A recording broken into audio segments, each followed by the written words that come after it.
Hello बच्चों, let's see this question says choose the correct statement.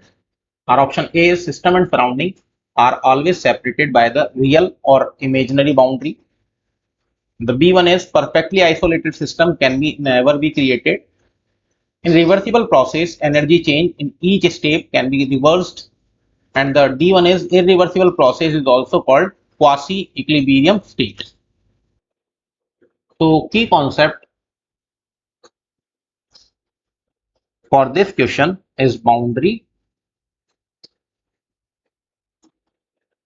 या basic definition बोल रहे हैं एंड प्रोसेस। तो सबसे पहले ए ऑप्शन की बात करते हैं। बाउंड्री आप समझ लें जो सेपरेट करती है, बेसिक से आप बात करें the surface separating system and the surrounding is called boundary. तो ये रियल होती है, इमेजिनरी भी होती है। जैसे नदी के पानी को सेपरेट करती है सराउंडिंग से, नदी का पानी जो है सेपरेट हो जाता है सराउंडिंग से, अलग अलग दिखते हैं दोनों। तो वहां पर बाउंड्री आपको दिखती है क्या? तो हम लोग इमेजिन करते हैं कि यहाँ पे बाउंड्री है तो इन दोनों को सेपरेट कर रही है। तो ये स्टेटमेंट आपका हो जाता है ट्रू। पहला वाला system and surrounding are always separated by the real और इमेजिनरी बाउंड्री। तो बाउंड्री का ये पहला वाला था, तो ये ऑप्शन आपका सही हो जाएगा। बी ऑप्शन को चेक करते हैं। बोल रहा perfectly isolated system can never be created. तो अगर यहां से हम लोग बात करें आइसोलेटेड सिस्टम होता क्या, पहले तो ये जाना neither energy nor matter exchange take place.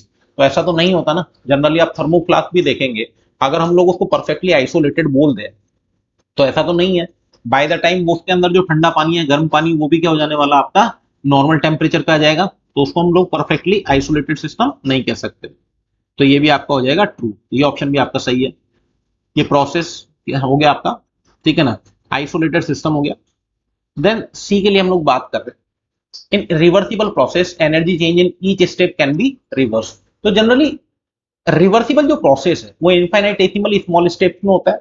That means कि छोटी छोटी स्टेप जो है आगे की तरफ प्रोसेस में बढ़ती रहती हैं और वापस पीछे भी आती रहती हैं। तो ये प्रोसेस कभी रुकता नहीं है कि जो एनर्जी है कभी आगे जाएगी कभी पीछे जाएगी। दैट मीन्स कि ये स्टेप जो स्टेटमेंट है आपका ये भी क्या है, ट्रू है। डी के लिए हम लोग बात करें तो यहाँ लिखा irreversible process is also called quasi equilibrium state. तो सबसे पहले जाने क्वासी क्या होता है, what is the meaning of quasi equilibrium. Quasi का मीनिंग होता है ऑलमोस्ट इक्विलिब्रियम, ऑलमोस्ट इक्विलिब्रियम। और ऑलमोस्ट इक्विलिब्रियम में मतलब कि इरिवर्सिबल तो नहीं है। सो ये ऑप्शन आपका हो जाएगा गलत, क्योंकि आपको करेक्ट ढूंढना है। सो द राइट ऑप्शन, क्योंकि ये मल्टीपल चॉइस क्वेश्चन है, so the right option is A, B and C. Hope you understood it well. Best of luck.